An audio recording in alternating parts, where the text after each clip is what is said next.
Good evening, good afternoon, good morning, wherever you are. I've got a cartoon of a house on fire, people shouting for help. I think this is not an altogether untrue representation of the reality in Zimbabwe. There are many Zimbabweans out there who really do not understand our relationship with SADC. The title I've put at the bottom there, I think, is trying to capture what I'm trying to say. The SADC of 2008 is not the same as the SADC of today. And the SADC of today is not homogeneous. Let's start with 2008. It is surprising that a lot of people really do not understand what went on during the 2008 to 2013 GNU. SADC was the main architecture of the 2008 to 2013 GNU. When SADC and the AU refused to recognize Mugabe's government coming out of the 2008 elections, that is what forced Zanu PF to go into the to sign the global political agreement of 2008, which gave birth to the GNU. The argument was very simple. The blatant cheating following the March vote, 2008 vote, was followed by the wanton violence by Zanu PF during the runoff. SADC could not turn a blind eye to that. The cheating was so blatant. It is clear that after the March vote, which was, by the way, probably the nearest that Zimbabwe has ever got to having free, fair, and credible elections, Zanu PF decided that the party was not going to accept that result. And hence, the reason why of the cheating. When Zanu PF got word that Zanu PF, the party, had lost considerably, Mnangagwa, and he has admitted it himself, told the SEC that they should not declare the results. And what followed was 6 weeks of the results being declared in bits and pieces. But most significantly, the results, particularly of the presidential election, was being whittled down.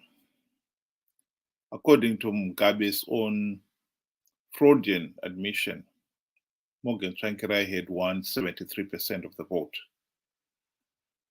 But in the 6 weeks, they were able to whittle it down to 47%. Enough to deny Morgan Tsvangirai outright victory, and therefore then to make it necessary to go into the runoff. And then during the runoff itself, Zanu PF used wanton violence. It was Operation Mafotera Papi, which was basically asking people whom did you vote for?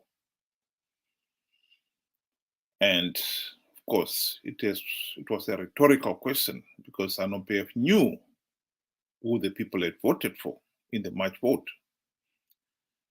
It was just an excuse to go out there and punish the electorate. Morgan Tsvangirai was forced to withdraw from the runoff because the want of violence was such that he could not even campaign. So he withdrew. And Mugabe went on to win the runoff with 84% of the vote. SADC and the AU could not pretend that this was a free, fair, and credible process. And so they refused to recognize Zanu PF as the winner. And this is what forced Zanu PF to sign the global political agreement, which led on to the formation of the GNU.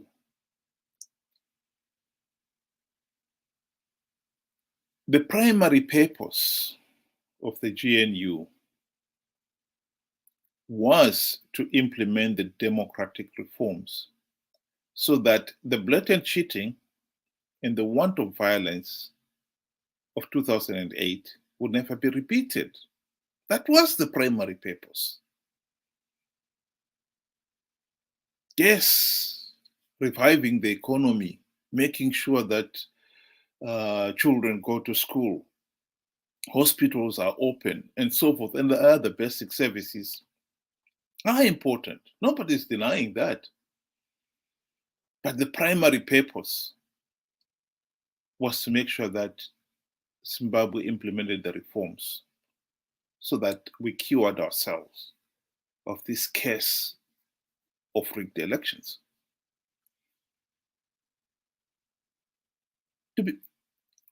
To give credit where credit is due, Minister Lindiwe Zulu from South Africa. South Africa was given the task of being the SADC frontman to help Zimbabwe implement those reforms during the GNU. She did her best to push the opposition to implement the reforms. Unfortunately, she was ignored. This is a point that most Zimbabweans out there failed to appreciate. Mugabe bribed Morgan Tsvangirai and his MDC friends with the trappings of high office, the ministerial limos, the very generous salaries and allowances.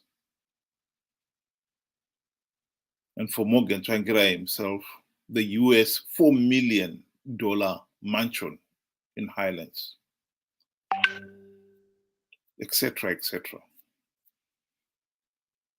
And the MDC guys completely forgot about the reforms. In fact, the Zanu PF cronies during that period often boasted of how Mazwane MDC they will never rock the boat. And that is true. The tragedy with Zimbabwe is that people have failed to appreciate those simple historic details. And so they've tended to go along with the conventional story that the reforms were not implemented, and it was all SADC's fault. It was not SADC's fault. And I must emphasize that it was not SADC's fault that no reforms were implemented. In 2013, the SADC leaders, this was towards the end of the GNU, realizing that no meaningful reforms had been implemented, they actually called a special summit, SADC summit in Maputo, where they told both Zanu PF and MDC that the elections should not go ahead without reforms. And later on, that during that meeting, they called Morgan Tsvangirai and his MDC friends to one corner and told them, you guys, if you go into these elections without reforms, you will lose. The election is done. Alas, Zanu PF, of course, for selfish reasons, they didn't want the reforms because Zanu PF was never ever going to reform himself out of office. That is obvious. And instead of listening to SADC's advice, Morgan Tsvangirai and friends ignored it. They went ahead and participated. I think it is worth pointing out at this point that SADC gave up pushing that when they learned that actually during the 5-year period of the GNU, MDC guys had not implemented any reform. They had not submitted any reform proposals, which gave Zanu PF the excuse because they turned around and said, you want us to postpone the elections to implement reforms. What reforms? And they had a point. If you'd not submitted reform proposals, what are we postponing the elections for? That point has never been understood by many people, but it is a valid point. So if we go back to this cartoon here,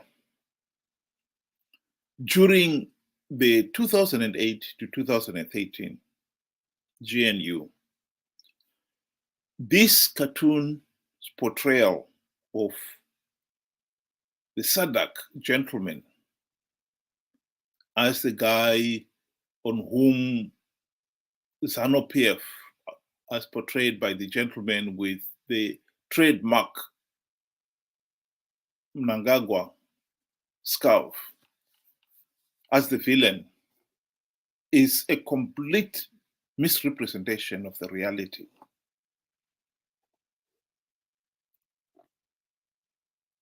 If anyone helped Zanu PF during the GNU, it has to be MDC.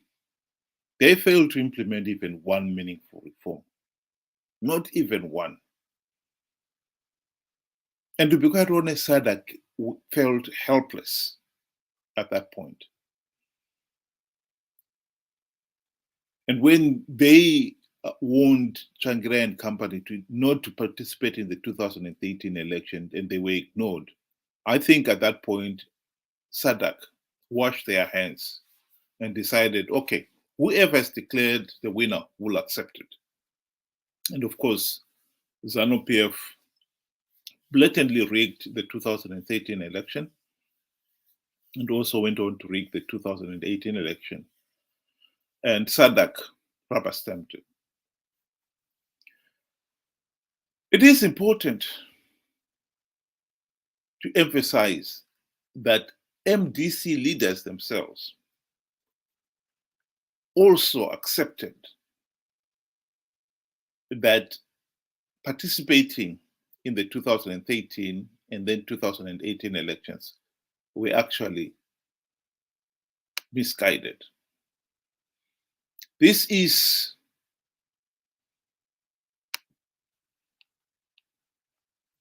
this is I wanted this one.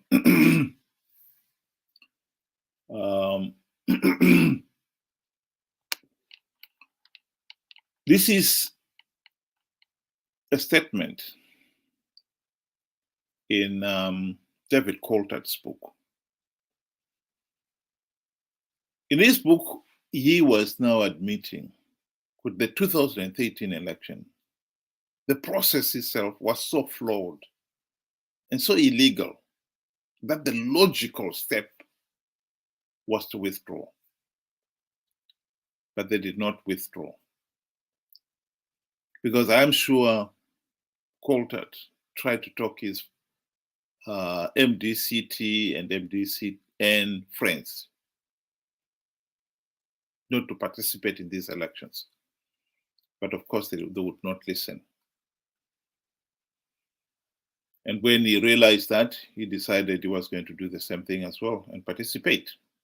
And hence the reason why he's talking of they participated because they could not withdraw and let the other side remain, winning all the seats and giving the process credibility. So they were participating out of greed. That is the important message there. It wasn't only David Coulter who realized this, the futility of participating in these flawed elections. Tendai Biti realized the same thing. And this is Tendai Biti in an interview he gave in 2015, clearly stating that it was futile to participate in these elections. Absolutely futile. And yet, and I'm sure at that point, he was trying to persuade his colleagues in the opposition that they should not continue participating. But when he realized that his voice was falling on deaf ears, he decided to join in the fray and participate. So if we come back to the period I was talking about, the period of 2008 during the GNU to 2013, 2018, SADC had nothing to do with the political chaos that was taking place in Zimbabwe. Throughout the GNU, Zanu PF, of course, didn't want the reforms implemented. They bribed their MDC friends. In this cartoon portrayed by Chamisa wearing his trademark yellow shirt, to do nothing about the reforms, to let the system stay as it was. The MDC friends were happy feeding in the trough. They forgot all about reforms. So this cartoon here is giving completely the wrong image. SADC played no part in the failure to implement the reforms. That is the most important message. Of course, when MDC guys decided to continue participating in these flawed elections, they still kept up the pretense that they were interested in reforms. All they were doing is actually just paying lip service to reforms, because there was not even a token democratic reform implemented in the 13 years of MDC CCC in power. Let's get that one clear. Not even a token reform was implemented. Let's fast forward to the present situation, 2023. I think many people expected 2023 elections to be a repeat of 2013 and 2018, in which SADC had made up their mind that they will accept whoever is declared by ZEC as the winner. The big surprise in 2023 was that the SADC election observer team decided to look at the process closely. And it's not that it was hard to uncover. It was always there. The evidence was always there that the elections were being rigged. But this time they decided that they were not going to ignore those facts. This is why Zanu PF was so incensed when the SADC election team declared that Zimbabwe's 23rd August elections were not free, fair, and credible. This is what SADC said in their final report.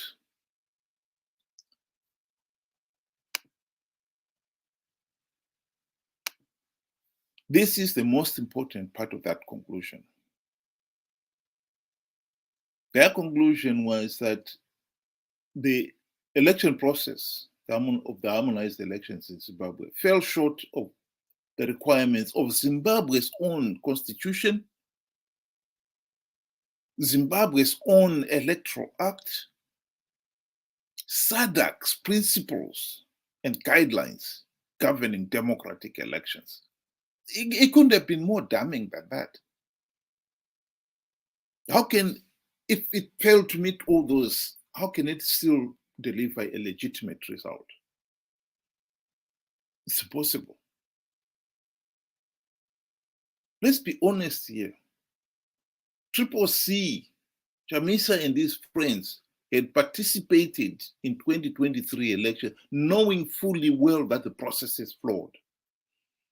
But they participated for the same reason they participated in 2013 and 2018, for a share of the seats they knew Zanu PF gives away to entice the opposition to participate. Even when the SADC election team had condemned the process, Chamisa and his friends went on to take their seats, their gravy-trained seats in parliament, in the Senate, and in the local authority.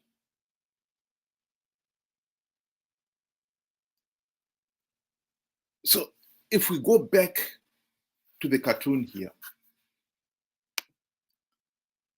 it is clearly for the 2023 election, SADC, how could they be the one giving Zanu PF helping hand to pour the petrol on the heart? If anything at all, Dr. Neves Mumba, who headed the SADC team, election team, observer team, and the president who sent him from Zambia, HH, were attacked ruthlessly by Zanu PF for coming up with the report that they did. How can we then portray SADC in that light? You can't. Nelson Chamisa, in fact, as far as the 2023 elections was concerned, he would have been quite happy that he had won the seats he did. Yes, of course, the ordinary Zimbabweans, as is portrayed by that message, please help us, you're our only hope. As far as the ordinary Zimbabweans are concerned, C is their only hope. It's because they have never understood what was really going on. C had a golden opportunity to implement the reforms during the GNU. They did not. And ever since, they've been participating in flawed elections, knowing fully well that by participating, they were only giving Zanu PF legitimacy. But they didn't care. They continued to participate.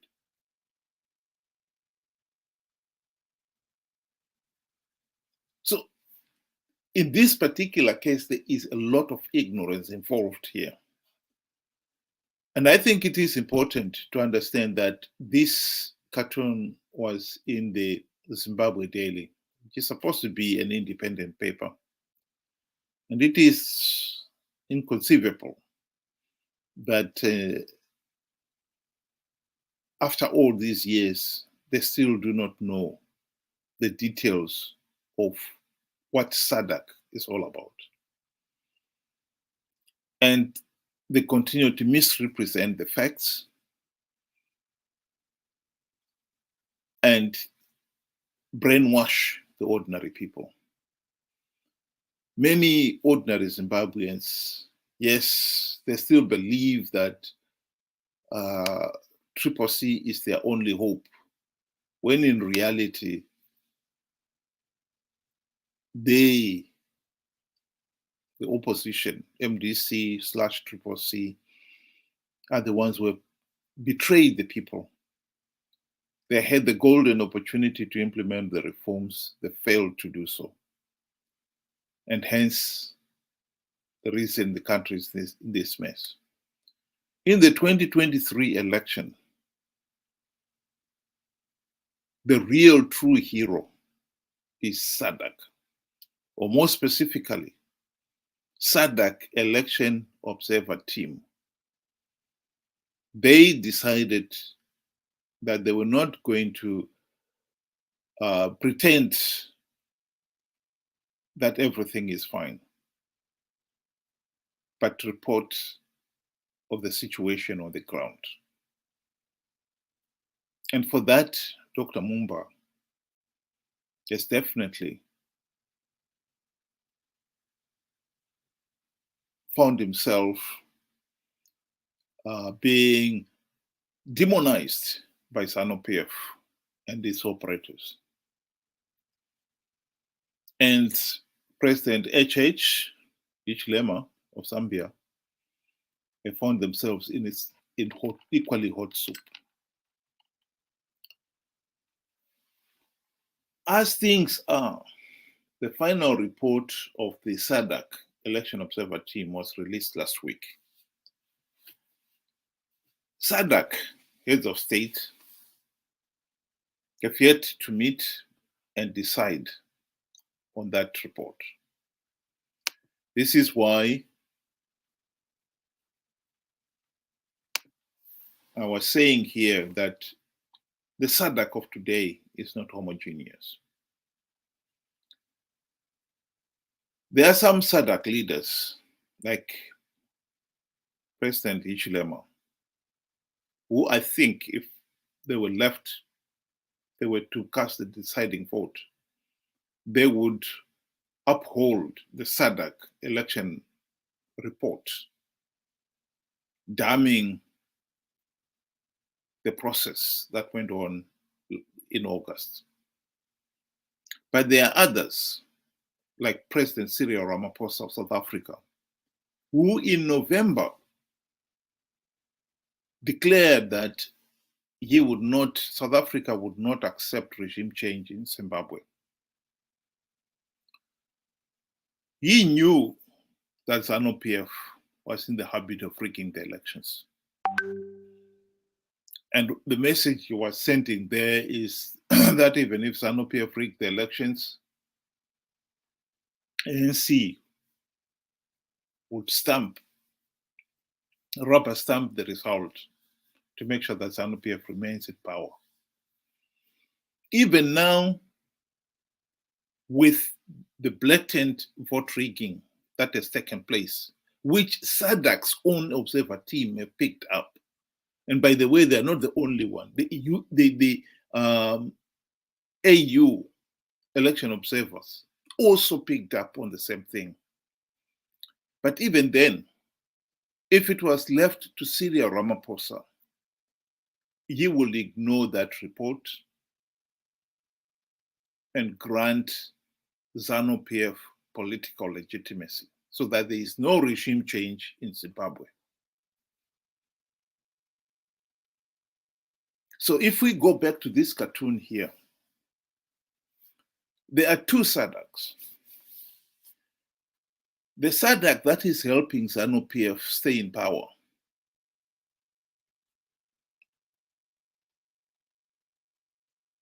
would be people like President Cyril Ramaphosa. But there is also another side of SADC.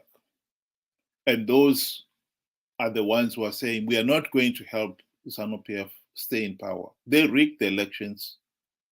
We cannot pretend that they are legitimate when they are not. As for our friend Nelson Chamisa, he participated in these elections, knowing fully well that Zanu PF was rigging the elections. I think if he is going to be given the position of the hero, he is the one pretending to be helping the people when in reality is not.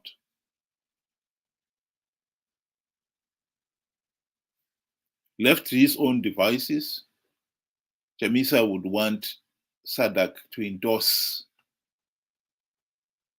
the August election results so that he and Zanu PF can stay in power and share the spoils of power. He has already started campaigning for dialogue between himself and Zanu PF. If between the two of them can convince SADC to stay out of this, trust me, they will. And so it is in the interests of both Zanu PF and CCC to discredit SADC. I refuse to accept that narrative. There are people like Dr. Mumba who, by coming up with a damning report and revealing the truth behind what is happening in Zimbabwe, have actually given Zimbabwe a golden opportunity to revisit this problem of rigged elections and bad governance. And I believe there are leaders like Dr. Mumba, HH, President of Zambia, who would refuse to endorse Zanu PF's claim that they are the winners and push for a new GNU or National Transition Authority and give the people of Zimbabwe the chance to implement the reforms. So those are the two positions. And I think it is important that we know who is benefiting from the misinformation that is being portrayed in this cartoon. Zanu PF definitely would benefit, even though in this cartoon, yes, of course, they're being portrayed as the villain.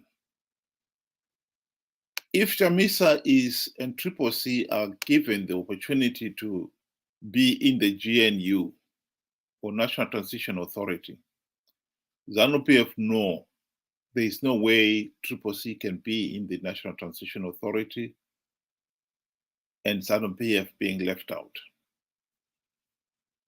So portraying Chamisa as the only hope of the masses can only help put pressure on SADC to make sure that CCC is included.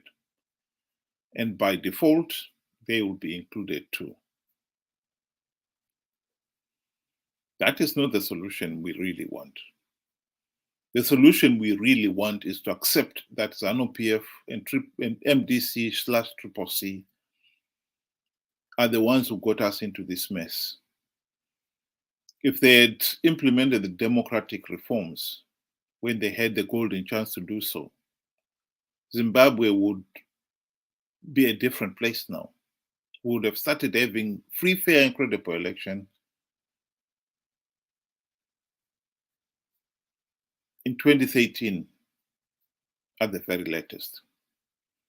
Of course, if Zanu PF had never imposed a de facto one-party state, we would have had free, fair, and credible elections since 1980.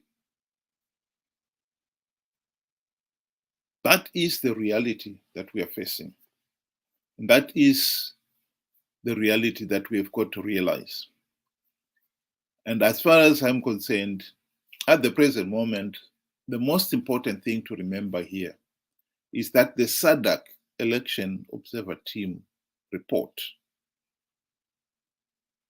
is still on the table.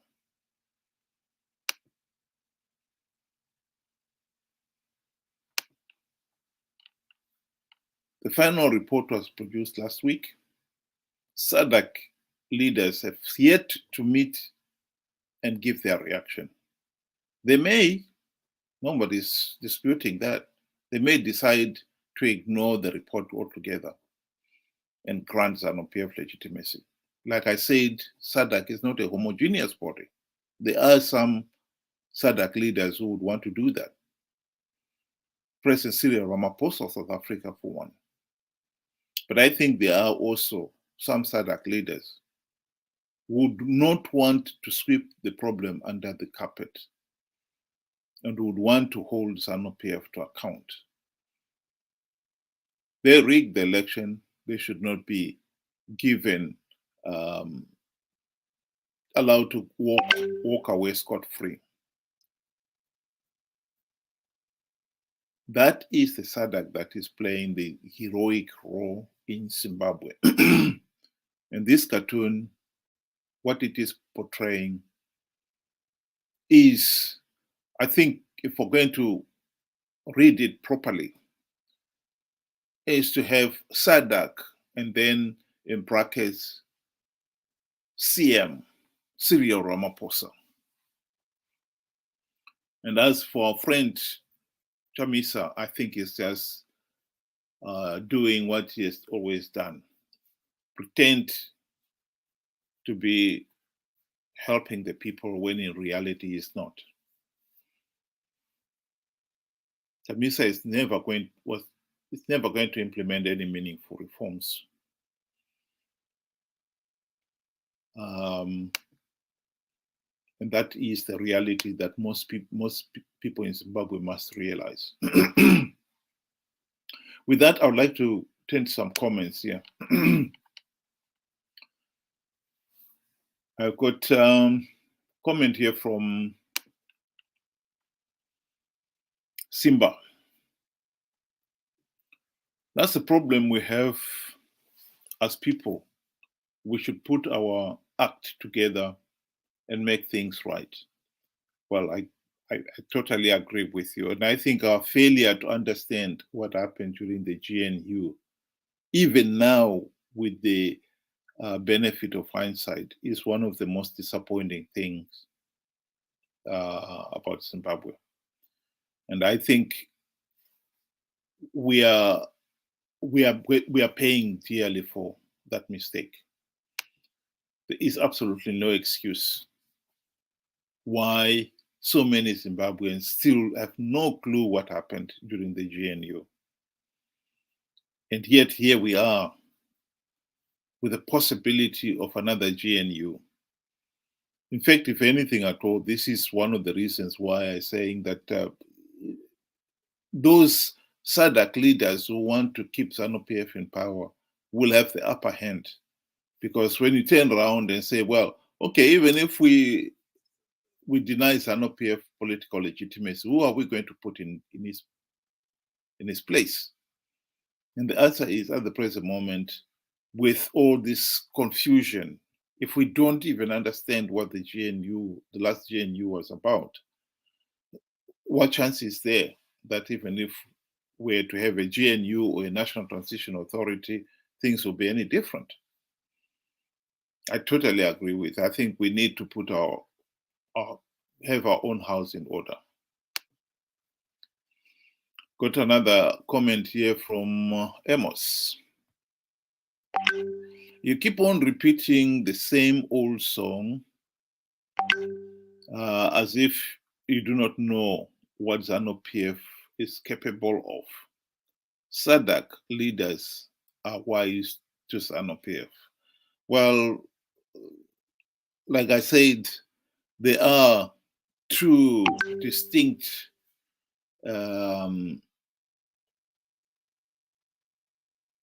groupings of SADC.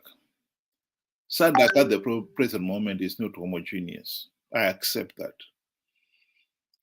But we've got to give credit where credit is due. Dr. Neves Mumba, his report on Zimbabwe's election is spot on. And yes, he's got a lot of flank from Zanu PF, who, as we know, they don't respect, other people's rights. And in this particular case, since they couldn't attack the message, they attacked the messenger. They could not deny that the elections were flawed. And so they started attacking the messenger, denouncing him, coming up with all manner of stories to discredit him. And I wouldn't be surprised if this cartoon is meant to discredit Dr. Mumba and President of Zambia particularly, because I'm sure that if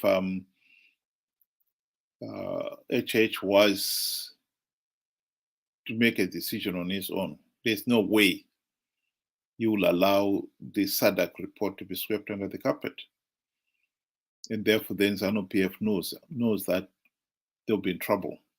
And at the present moment, to be quite honest, the reason for some of this decampaigning SADC could be directed at that. Zanu PF knows that the report is still on the table. SADC may still call this extraordinary SADC meeting. And if it is called, I think the very day we hear that there's going to be an extraordinary SADC meeting to discuss Zimbabwe, then we'll know. Because I think once they've gone across that point, it'll be very difficult for SADC to turn around and say, we are going to ignore the report. I don't think so. So, that is the case. Yes, there are some SADC leaders who are under Zanu PF's thumb. I totally agree with that. But at the present moment, to be quite honest, I think there are another camp of SADC leaders who have done the honorable thing to do all along, particularly since these 2023 elections are concerned. Another comment here from Shaganaka. Well, he's finding it a big joke. And then gift. Zvegorerino zvakasiyana nezvekare. Trust me. I'm not sure whether you're agreeing with me that this year is different. What kind of difference you're talking about there? But I accept there is a world of difference from what happened before and what is happening now. Well, we still have got some minutes, so what I'll do is I'll also put on the screen the access in case somebody out there would like to join and give us your point of view. So if you want to do that,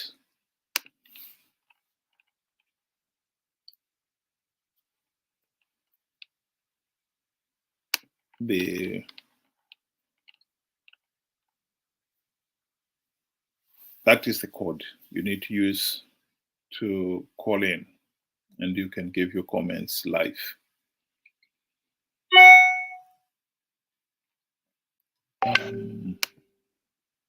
Those on Facebook, it is the same. So you should be able to do that. So to come back to the point I was making earlier on, SADC is not a homogeneous body. And at the present moment, we are hoping that the more responsible SADC will once again emerge, as did during the election itself. The election observer team were composed of observers from literally, I should imagine, from all the SADC countries. And their report was unanimous. So if those people have gone back to their own home country and they've spoken to their president and explained to them why they came out with such a damning report, hopefully that will put pressure on their respective governments to do the right thing. Some of the things that they uncovered is something that we already knew. Take, for instance, the issue of the failure to produce a verified voters roll. We already knew that. Tim Pachedu had done a wonderful job of showing how flawed the process is, how ZEC had failed to produce a verified voters roll, and how much damage they'd done to the voters roll itself. Because when you've got a situation where somebody has been on the voters roll, and then all of a sudden they find their name is not there, if it's there at all, they've been posted from one polling station to another. And in some cases, the polling station is not even within the constituency that they preside in. In some cases, you find up to 20 individuals registered at one residential address, which can only accommodate maybe a family of 4 people or something like that. And yet now there are 20 of them. So the voters' roll is in shambolic condition. And when you learn of such details, that's when you realize that there is no way you can have free, fair, and credible elections when you have got such a shambolic voters' roll. And our friends in the opposition knew that the voters' roll was in a shambolic condition, but they still went ahead and participated. They've always participated knowing some of these serious flaws and illegalities, because they also knew that Zanu PF was offering a few gravity seats, and those they found irresistible. That has always been the problem with our opposition. They would want to come back and pretend that they're doing a wonderful job for the people, when in reality they are not.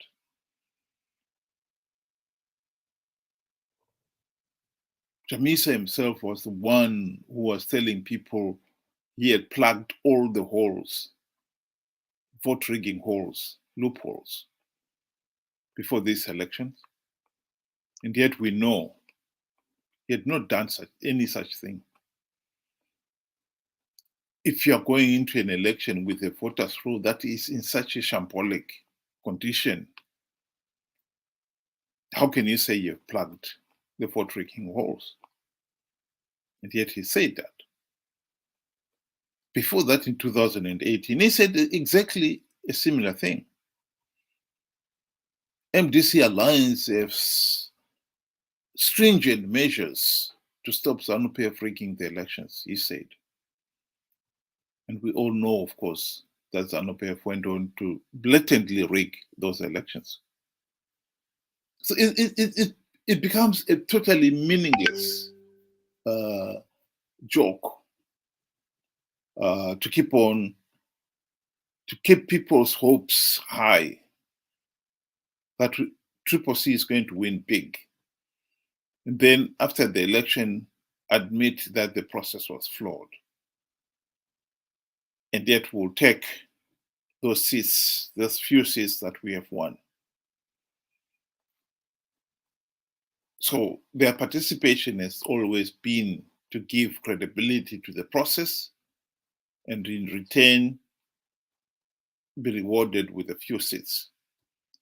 And we also know Mnangagwa had, since 2018, increased that enticement to the opposition by creating this animal called Pollard, whose primary purpose was to reward the losing candidates of the presidential rat race as long as they came out and declared that the process was free, fair, and credible, and Mnangagwa is the legitimate winner. You say that, and you'll be given a twin cab US $60,000 vehicle.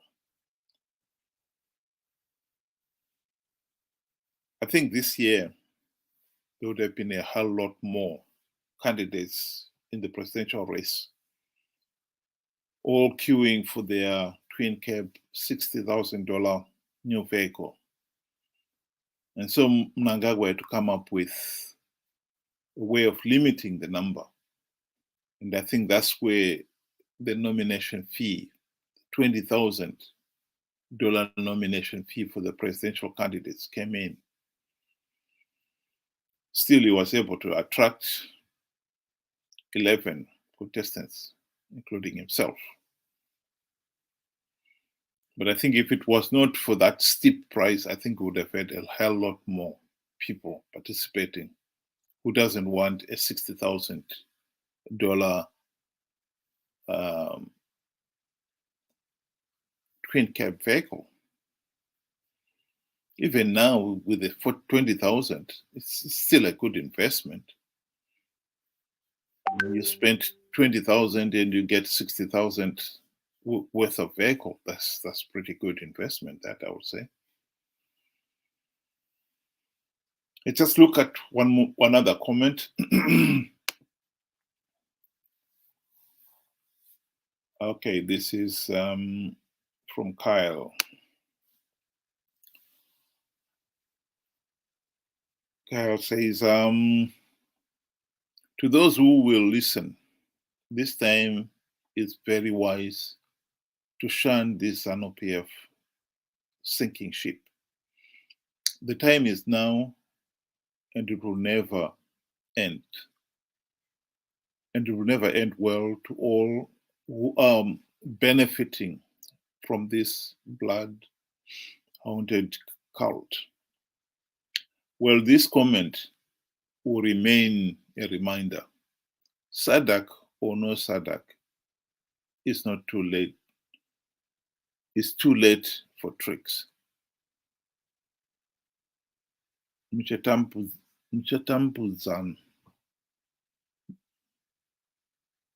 Mshatampuza vana nashoish. Well, I think the warning is well-founded. But nonetheless, I think we've got also to accept, if we're going to have meaningful democratic change, the electorate themselves have got a lot to do. At the present moment, with the level of ignorance of even what happened during the last GNU, it clearly shows that even if we were to get a democracy, a healthy and functioning democracy in a silver platter, we will not be able to hold it. If we get it in the morning, by noon, I can tell you that the seeds of autocracy could have germinated and will would have started spreading like weeds in a field. And before we know where we are, overwhelming the ordinary citizen. And we'll be back to where we are today with rigged elections and the opposition participating for a share of the spoils of power. It's most unfortunate. But that is the tragedy of when you've got an electorate that really is failing to take note of what is really happening. And is so slow that even after 23 years of the opposition, the electorate still failed to understand that we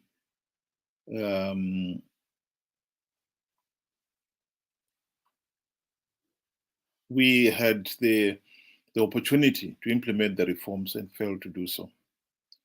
Just got to add somebody who has joined us. Hello, good evening. No. Sorry, whoever it is, you dropped out. It's just one more comment here.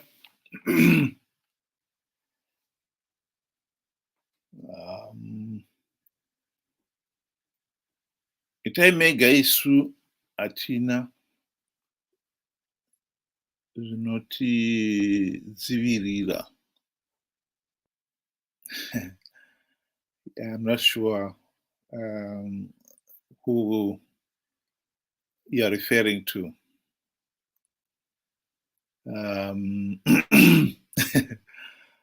I think whether we like it or not, we are all in this boat together as a people.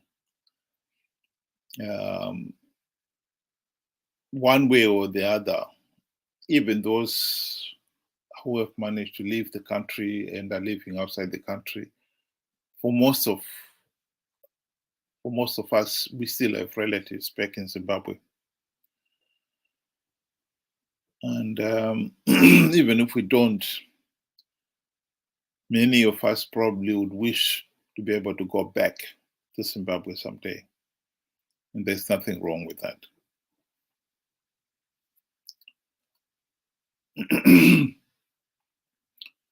And in this particular case, for SADC, the whole region, in fact, the instability in Zimbabwe, I think, is affecting the whole region. It's not, in fact, it's not a question of I think, it is affecting the whole region. And the way it's going, it will be very difficult to revive Zimbabwe in the present atmosphere. And that is the fact. And even countries like South Africa, who are adamant of they want to retain Zanu PF in power for their own selfish reason. South Africa's economy is in trouble. There's no doubt about that. In fact, South Africa is fast becoming the next failed African state after 30 years of ANC rule. And that economic recovery, I think, would have been actually improved if Zimbabwe was doing well. A Zimbabwe in total economic meltdown is not going to help South Africa recover at all. It's only going to make South Africa's situation look worse.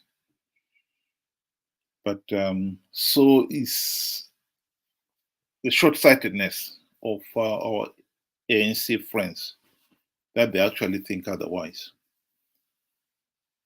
And they think their chances of staying in power are much better if they keep Zanu PF in power. I don't know. I think South Africa, being a country that has held free, fair, and credible elections, I think many South Africans are beginning to see that there's nothing to be gained by having this mentality that you must keep ANC in power at all costs. If they failed, they failed. They should be removed. It's as simple as that. So I think with that, I would like to give my closing remarks. SADC is not a homogeneous body. SADC is not the enemy.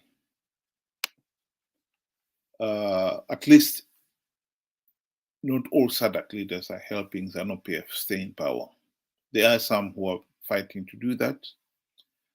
And as for our friend Triple C, I honestly do not think that ever since they failing to implement even one meaningful reform during the GNU, they've all but given up on implementing reforms.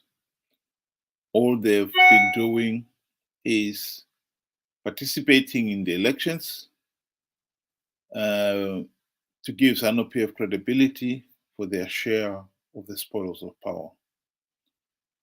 And those ordinary people who are shouting, your only hope is because you have failed to read the truth. And I think ignorance is one of our biggest problem in Africa and in Zimbabwe in particular. If we want good governance, we really have to take the trouble to understand what is going on, who is working in our favor and who is not. And to keep pretending that after 23 years and not even one meaningful reform implemented, MDC/CCC are still doing us a favor is, to say the least, naive. I hope that the SADC heads of state are going to meet and they are going to come up with a clear position that they're going to uphold the SADC election report and declare the Zanu PF regime illegitimate. That is my sincere hope. And if that was to happen, that would be the best thing that would have happened to Zimbabwe. We'll have a chance to implement the reforms again. I've got the last comment here from Nats. I used to have an argument at you, Mr. Mukori, about this matter of participation. Do you think Zanu PF yairega kuita ma elections nokuti Triple C haina? I think that argument is a valid argument. But I think if you want to take it to its logical conclusion, you've got to start at the GNU itself, because that was the watershed elections that defined Zimbabwe political system. Are we saying that MDC failed to implement reforms because of what? There's no rationale why they failed to implement the reforms. So having failed to implement the reforms, for them, even 2013 itself, for them to say, oh, we are not going to participate in these elections, would have been absolutely meaningless. Because you cannot boycott the elections because there are no reforms when you are the one who failed to implement the reforms. And from there on, they were caught up in their own failed system. They had to keep on participating because they are the ones who failed to implement reforms. So the idea of trying to look at the decision 2023 in isolation will lead you to the wrong conclusion. But even then, particularly when you look at comments as the admission by Tendai Biti and David Coulthard, who themselves admit that the process, the sheer futility of participating in these elections, even then, you say to yourself, okay, I don't care whether somebody else participates. I am not going to participate because the process is flawed. And in this case here, if you look at the support that MDC Alliance, for instance, and now Triple C had, if they were to say they were not going to participate because the process is flawed, take, for instance, if they were to say they're not going to participate because they failed to produce a verified voters roll, a lot of people would have understood that. A lot of people would have said, no, we are not going to participate either. And if you seriously think the participation of, let's face it, between all the other losing candidates, Chamisa got 44%, according to SEC, and Mnangagwa got 52%, 52.8%. So the remaining was what, 3.4%? So if we seriously think the 3.4% would have been considered to give Zanu PF legitimacy, I think that is not true. People would have realized how many people had failed to participate in these elections, particularly in the urban centers where the opposition commands so much majority. And you find come election day, only a trickle of people go to vote. The election observers would have noted that too. But particularly so in 2013, when SADC themselves are the ones who were saying, do not participate in these elections. And it was none other than Zanu PF, MDC, who decided to ignore that. So I think the two, we cannot pretend we can leave them in total isolation. They are not. They are related. And it is important to understand the relationship there. Anyway, thanks very much for listening, everybody. And we hope we'll meet some other day. And maybe someday we'll also be meeting in better times when we know that SADC, heads of state, have decided in an extraordinary meeting to have that extraordinary meeting. And that they're now going to endorse this illegitimate Zanu PF regime. And we have got another chance of implementing the reforms. And I hope this time we'll be able to do the job properly and fully. With that, thank you very much again for listening, and good night to everybody.